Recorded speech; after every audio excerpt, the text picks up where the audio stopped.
Hello everyone, and welcome to another edition of Fly Guy Ron. Well, we're back here at the ponds. It has been very, very unseasonably hot, and that has affected the bite, especially on the top action.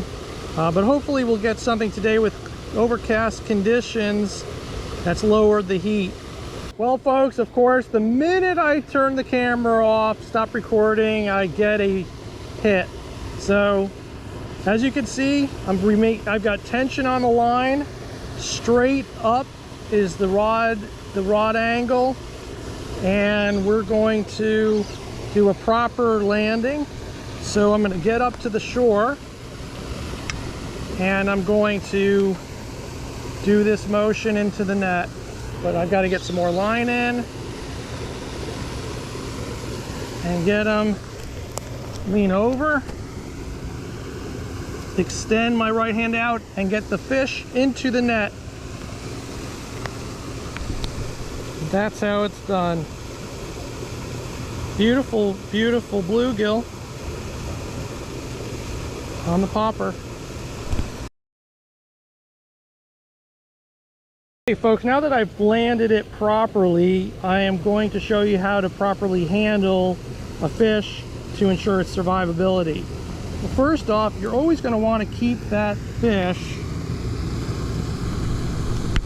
in the water as much as possible. But before you touch it, to get the fly out of its mouth, you want to wet your hand before you touch it. And that's because you've got a slime layer that's on that fish that protects it from disease and keeps it healthy.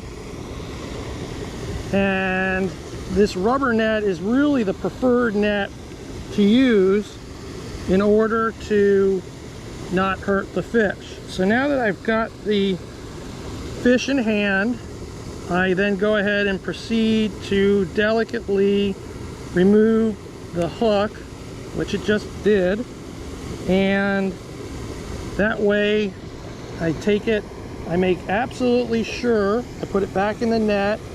Sometimes people don't do that, but that's okay. But you want to put it back in the water, and then you'll want to release it. Once it's rehabbed and ready to go and oxygenated itself. As you can see, the activity is good for the fish, and so I know that we're going to have a surviving fish. So we're going to go ahead and release the fish and make sure that it gets off okay. See you later, buddy. Okay, so we switched to a fluttering salmon fly, which is a stone fly imitation on freshwater. And we had a customer right here. So let's go ahead and properly net him without getting eaten by gators. So we get to the water, oh, he's going away. So we keep a nice straight angle on the rod, and we lean forward and turn our rod hand out back and to net him. Whoops.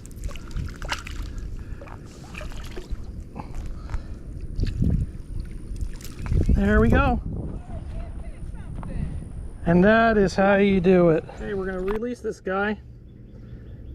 9 inches. There he goes. Okay, so we're moved locations and in search of some more fish. This cove here is pretty prolific when it comes to fish, although you know that in general the bluegill, and especially the bass, they love structure. Whether it's ponds or other bodies of water, fish like structure. It provides safety from all the predators, especially the hawks, the ospreys, and alligators is here in Central Florida. You got to beware of those. But in any event, Always look for structure. So people ask questions regarding, rivers and streams versus ponds. Everyone gets caught up. Whoop, there we go, a strike. Nice, that was a good take.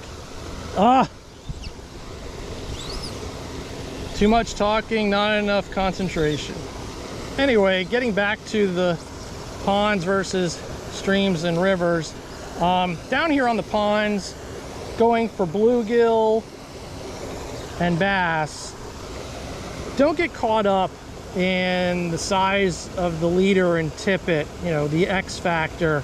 I usually use a 4X just because I have a 9-foot 5-weight rod. I really should have a 6-weight for bass, but I don't. And I need that extra strength in the line to land some of the 13, 14-inch bass that are here in the ponds. And I don't want to break my rod, God forbid.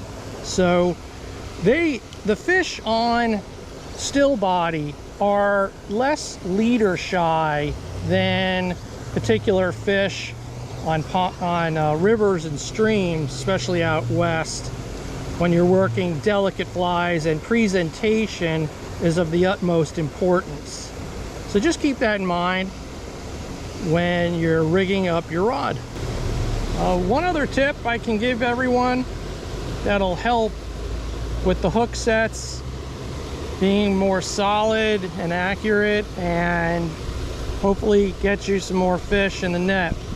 What I do is, after I cast and lay that fly line down, before I even retrieve, I keep it close. My rod tip is down very close to the water level.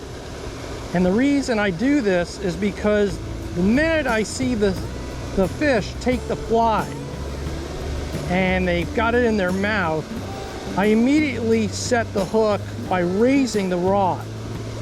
And if I don't have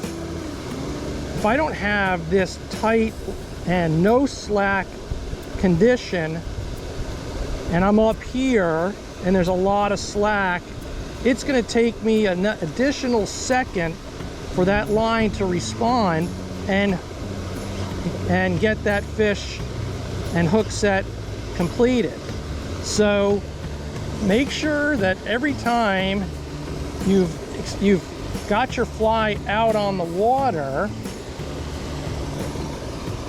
bring it down and keep that line and rod tip down to prepare for the strike.